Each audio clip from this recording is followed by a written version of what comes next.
With Republicans now in control of the House of Representatives, one of the first moves that they did was to immediately make sure that no one is able to hold them accountable by literally going after ethics. On Monday, the House of Representatives passed a new set of rules to govern the chamber that would severely weaken the ability of the Office of Congressional Ethics to investigate members of Congress over suspicion of wrongdoing. Oh, because of course they did. Ethics? Ethics? Who needs ethics? I mean, come on. You want to investigate us for wrongdoing? No. We plan on doing a lot of wrongdoing, and that would just be annoying for us. Not on my watch. According to government accountability groups, the proposed rules package severely curtails the ability of OCE to do the job that it exists to do. They said this before the rules package was actually passed on January 4th. That was the letter that was sent. So now, one of the first people to cheer is, ironically, Republican George Santos. You know, George Santos, if that's his real name. He said this, quote, "I think it's fantastic." Well, of course you would think that. The guy who's probably one of the most unethical new freshman congressmen, lying about just about everything. Going, oh yeah, no, ethics? By the way, he is under 2 ethics investigations. This is a relief. He's like, whoo. Oh, they were going to investigate me for ethics issues, like, campaign finance and fundraising. But, now that they don't have an ethics committee or severely curtailed, I don't have anything to worry about, I guess. Wow. So, look, let me go into the details here, because they couldn't get rid of it 100%, but they've weakened it, hobbled it. And so let me show you how. So now, according to Business Insider, the rules package reimposed an 8-year term limit for the Office of Congressional Ethics board members, made up of former members of Congress. Now, you might think, well, that doesn't sound too bad. All right. I mean, for term limits, I believe in term limits. You believe in term limits? I like term limits. Okay. Now, this results, though, in the immediate removal of 3 of the 4 Democratic-appointed board members. Former Representatives Mike Barnes, Belinda Pickney, and Karen English. So 3 Democrats immediately gone as a result of that because they're past their 8 years. All right, so that means you don't have a fully staffed ethics committee. Oh, but that's okay, they say. You could just, Minority Leader Hakeem Jeffries, he could just appoint some replacements. That could take some time.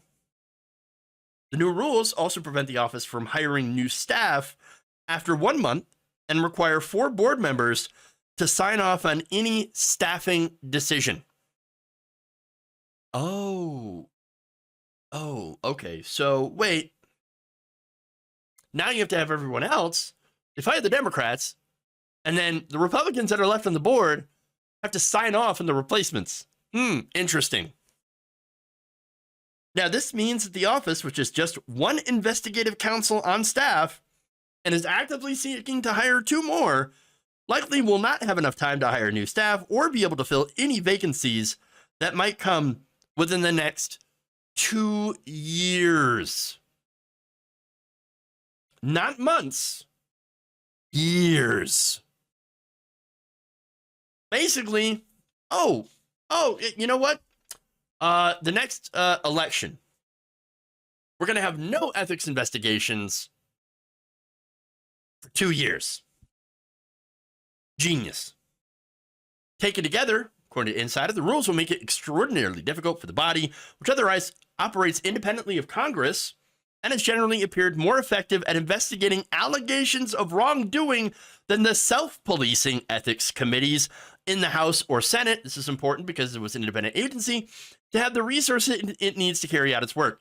So again, that's important because you have the House ethics, you have the Senate ethics. Whenever you have them investigating themselves, Golly gee, what do you know? We found ourselves to not be unethical at all. We have found nothing wrong with us with what we have done. Nope, no ethics violations here, not whatsoever. Nope.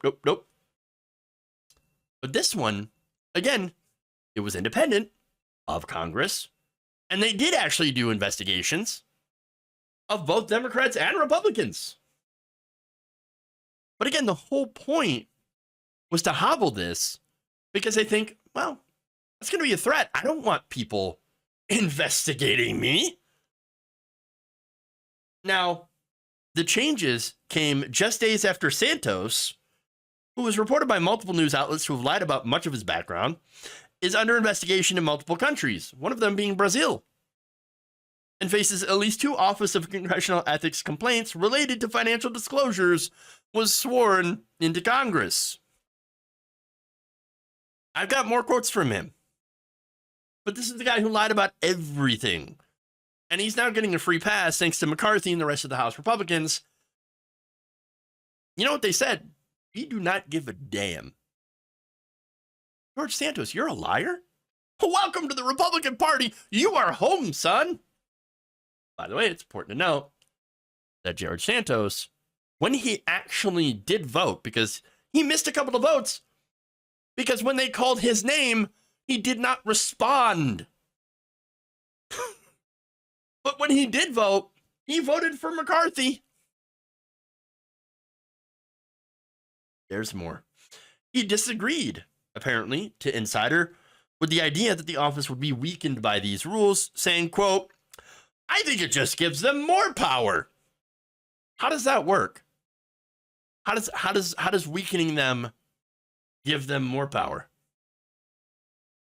It doesn't make any sense.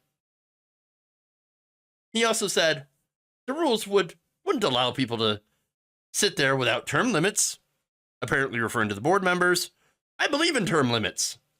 He also brushed off the staffing restrictions, saying that they would allow new members of the board to pick their discretionary members without acknowledging that this all had to happen within 30 days. So he also said this, quote, it's a good thing for transparency. It's a good thing for Americans. That's right. Less ethics is a good thing. It's transparency. Says the least transparent person I've seen. Again, I don't know if George Santos is a real person. Is that his real name? I don't know. Nobody does. Nobody can trust a damn thing he says. Now, Democrats responded to this as well. Here is Ro Khanna saying, quote, I don't understand how anyone interprets the results of the midterms to say we need less ethics standards. Well, that's because, well, if you don't believe in ethics, I mean, again, you have the Republican base saying, I'm going to vote for people with absolutely no ethics. Yeah, no ethics for us. Yes. Hold yourself accountable. No. We're going to hold the Democrats accountable, though. Oh, of course, for things that didn't even actually happen. He continued by saying, I have a lot of respect for the Office of Congressional Ethics. I think they've operated in a way that is fair, bipartisan, fact-based. There's no justification for doing this. Democratic Representative Abigail Spanberger of Virginia also told Insider in a statement that the rules package would render the office a, quote, toothless body in a forgotten hallway of the Capitol complex. Alexandria Ocasio-Cortez also condemned the rule changes, only a disturbing development, saying it does call into question if they're just going to remove it every time they're in the majority. Now, it's important to note that Alexandria Ocasio-Cortez is also facing an ethics investigation, and yet here she is saying we shouldn't get rid of the ethics office. Seems kind of like she actually seems to care about congressional ethics. Because most politicians, they'll look at that and be like, oh, I'm under investigation by the ethics committee. Let's gut the ethics committee. And here she is saying, I'm under investigation by the ethics committee. I'm not going to share the details, but I am going to say that we shouldn't get rid of the ethics committee. Okay. Now, again, she also did say that these were spurious claims that Republicans love to file against Democrats in the case of her case.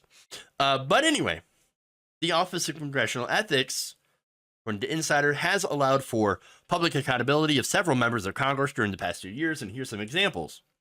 The body made referrals for several Republicans related to Stock Act violations, led to significant fines for former Representative Madison Cawthorn of North Carolina for improperly promoting crypto,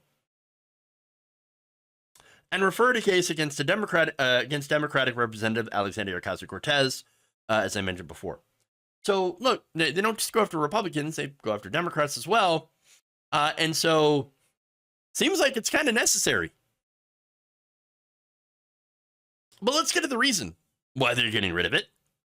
The only one that I can think of, the simplest, the reason that you would want to kneecap the ethics committee is when you're planning to do some real unethical things. And that's, of course, the whole point.